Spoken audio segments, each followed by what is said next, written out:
No, I promise.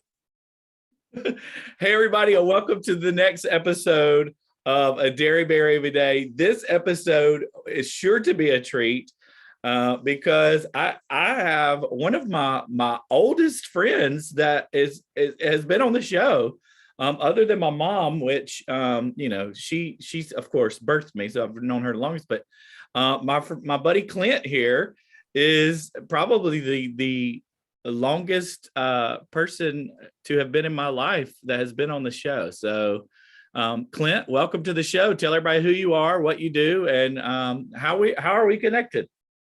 Good morning, Jed. I guess we've been friends since we both went to church a long time ago at Emmett First Baptist. Yeah, I remember seeing you at Panama City Beach. Yeah, and spending a lot of view of that particular trip. Yeah, you remember that? You did what now? What did you say? We were at Panama City Beach. Yeah, in Florida. Do you remember that trip? I do remember that trip. I remember that trip well. I went parasailing for the first time on that trip. I feel like a lot of us got stung by these little microscopic jellyfish in the ocean. Is that the right trip? Correct. Yeah, I have specific memories of you in a water balloon fight back then. Oh, I remember some water balloon fights back in the day. Yeah, that was fun. So tell everybody what you do in real life. And yeah, go ahead. In real life, I work in international logistics and domestic logistics, which means I help move things. You probably see things on TV about like the supply chain and all of that. I've been in that business for about 15 years. Okay. I work for a big international company. We were just bought by Maersk Line, which I worked for a long time ago. But that's kind of boring. Well, I'm glad that you said all that, because a lot of the guests that come on my show, because of the work that I do, they're educators, because that's who, the biggest audience that connects with me. But that's what this is trying to do, is connect with a bigger, broader audience to show everybody how the power of play can start your day off on the right foot. And when I think about playful people, Clint, you exude playfulness, man. I don't know if you know this about yourself, but you exude playfulness. You're a runner. And you're very active in running, and running is definitely a form of play. For some people, other people would say, man, running sounds like torture to me. And it did for me at first before I got started with it. But once you get into it and find that groove, it's very therapeutic. Wouldn't you agree? Agreed. I need it. You and I have done some long runs together. You're always a little faster than me, so you get done ahead of me. But we've done a couple of long runs together. And you, back when I was, one of my favorite memories of you, man, it was when the New York City Marathon canceled, and I kind of threw together my own little marathon, and I asked if anybody wanted to run with me back here at home. You were spot on. Yeah, I'll do it. And you were the only one, man. You were the only one that ran the whole way with me. So I love you for that. But not only are you a runner, you are also a huge fan of Christmas. Absolutely. And that is that is one of the things that I have grown to love about you. I would never have known this about you if it weren't for social media, but you love Christmas. You go all out for Christmas. This year was my first year at your Christmas party, which was a play themed party. We dressed up. There were games. The theme, what was the theme for the dress up this year? I can't remember. It was dressed as the letter of your first name. That's right. How could I forget? and who did I come dressed as? Jesus. I did. I came dressed up as Jesus, and it was, oh my gosh. I have died. I have risen. I will come again, if I remember that correctly. Yeah. Oh my gosh, that was such a fun night. And your name is Clint, so you dressed up as your favorite Christmas character. Who was it? That would be Sparky, or oh my gosh, you're killing me, Jed. Clark Griswold. Clark calls me Sparky. My wife calls me Sparky, which is that was his nickname in the movie. Yeah, it's totally okay. Clark Griswold. It's early in the morning. It's normally I show people what time it is when we're doing. It's 7:34 a.m. as we are recording this. So the authenticity is there that we are actually starting our day with a moment of play. What I said, there were games, you called them reindeer games, and we had different games that we played throughout the evening. Man, I sucked so bad at those games that night. I don't even think I scored 1 point.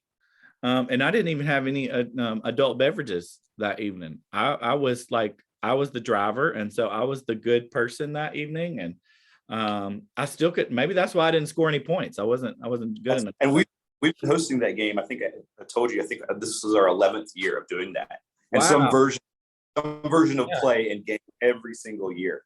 Well, so it's just your one, but it's quite fun. It was my first one, but I hope it's not my last. I loved it. Especially, I love the creativity of dressing up as the first letter of your name. I thought that was such a fun idea. And I wish I'd have been more prepared. I mean, I love that I dressed up as Jesus. I just wish Matt had been Mary. I just wish Matt had been Mary. That would have been awesome. Okay, so let's get to your playful experience, because I know you got a morning ahead of you, full of work. I could talk to you and reminisce all day about the fun things. So you have two choices.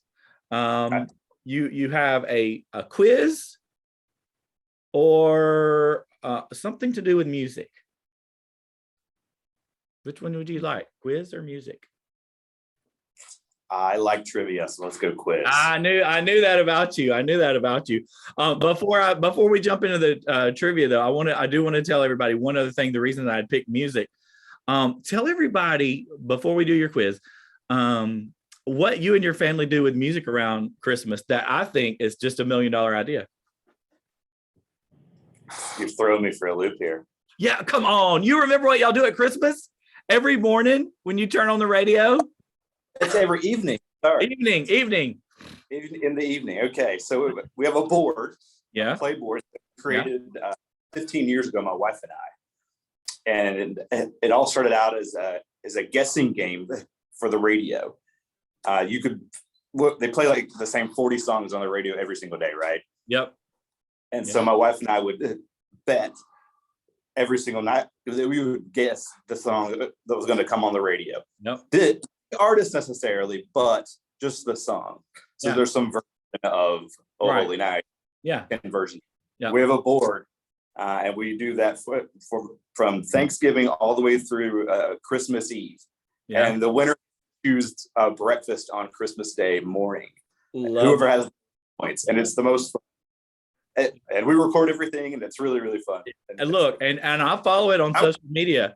Like I follow it on social media. I look every single day to see who won. And the crazy thing is like there's not a winner every day. Really, there's only a winner, like maybe 3 or 4. What's the most anybody's ever won in a season? Like it feels like 3 or 4 times in the whole month. I think Everett probably 3 years ago, who's my youngest son. Yeah. He won. He guessed like Rudolph every single night for like 3 weeks. Yeah. Which is a bad strategy, actually. Yeah, it's not a bad strategy at all. So I think he went maybe 5 times or something like that. Oh yeah, I'm rooting for you every time I watch it. I'm like, oh, I wonder who's going to win today. So anyway, so since there's a little Christmas theme, even though Christmas is a long way away still, I have some trivia for you about National Lampoon's Christmas Vacation. Oh goodness. Okay. I think you're going to get these though. There's 15 questions. I'm going to move through them pretty quickly, and then I'll let you know how you did. If you get at least half of them right, I will declare you a winner. Okay. So it's like you got to get at least 7 right out of the 15, but I think you got it. Okay, here we go. Number one, what is Clark Griswold's middle initial? W. All right, let's keep moving along. It'll tell us at the end how you did. Okay. Why can't Audrey see the Christmas tree when her family picks it out? It's an invisible tree. She got snow blindness. Her eyes are frozen. She was wearing sunglasses. Her eyes are frozen. Okay. What kind of mug is Clark drinking from when he talks to his boss? Tasmanian Devil, Mickey Mouse, Goofy, or Donald Duck? Goofy. That's a good question. That is a good question. That was tough for me because most people think of the mug that he's drinking eggnog. The moose. That is a moose, right? I know it's tricky. What is Eddie's dog's name? Barf, Snots, Chewy, Buff. Snots. How many imported Italian twinkling lights does Clark use on the house? 2,500, 500,000, 25,000, 6. 25,000. What does Clark do for a living? Astrologist, advertising executive, food additive designer, swimming pool installation. Food additive designer. You. What in the world? What animal does not make an appearance on the Griswold house on Christmas Eve? Cat, dog, squirrel, raccoon. Raccoon. What store does Clark crash land his saucer sled in front of? Super Kmart, Home Depot, Target, or Walmart? Walmart. Look at these just right off the bat. I'm so impressed. I don't know some of these. What was wrong with the turkey the Griswolds had for dinner on Christmas Eve? It was she dried it out, burned it to a crisp. What did the lead police officer wish he had to beat Frank Shirley with? A rubber hose, a baseball bat, a switch, a nightstick. A rubber hose. What is okay? This one's hard. What is Audrey's boyfriend's name? Cornelius, Blake, Alexander, Jimbo. Blake. I don't even remember her having a boyfriend. Where's the boyfriend? The grandma calls or something like that. Yeah, and she's using the bathroom. Yeah, okay. I still don't remember his name. We'll see. I think you're right, though. Which of the following characters can't swim? Uncle Lewis, Ellen, Rusty, Eddie. Eddie. Yeah, I remember that one. What does Aunt Bethany offer as a prayer for Christmas dinner? Ave Maria, America the Beautiful, Hanukkah song, the Pledge of Allegiance. Pledge of Allegiance. Yeah. Which two adjectives did Frank Shirley's wife use to describe Eddie? Bulging and beastly, inbred and hammered, drunk and ugly, tall and smelly. Bulgy and beastly. Just like you did. That's me, right. Especially with no shirt on. Near the end of the movie, the classic, this is the last one. Near the end of the movie, the classic characters, near the end of the movie, the characters sing which classic song? The Star Spangled Banner, O Come All You Faithful, Joy to the World, Jingle Bells. Star Spangled Banner. All right, I'm submitting your answers. I feel like I missed two. You got 1, 2, 3, 4, 5, 6, 7, 8, 9, 10, 11, 12, 13 out of 15. Right. You're the winner. You did it. I said you needed 7. You missed 2. Let me tell you which 2 you missed. And I'm gonna have to. I missed 2. You missed the one about the mug Clark was drinking from. He was drinking from a mug that looked like Tasmanian Devil. That was Tasmanian Devil. And you missed, and both of these were ones that I struggle with too. What is Audrey's boyfriend's name? His name was Alexander. The quote is, Alexander called and Grandpa said I couldn't come phone because I was using the bathroom. Yeah, you did the cadence there. Yeah, I tried to say, yeah, I could. You know what's funny is that I always laugh at Audrey when I'm watching that because her cadence, the way she says things, just it's funny, but it also irks me a little bit the way she does it. Like when she's standing out in the yard and she was like, I hope nobody drives by and sees me standing in the front yard in my pajamas.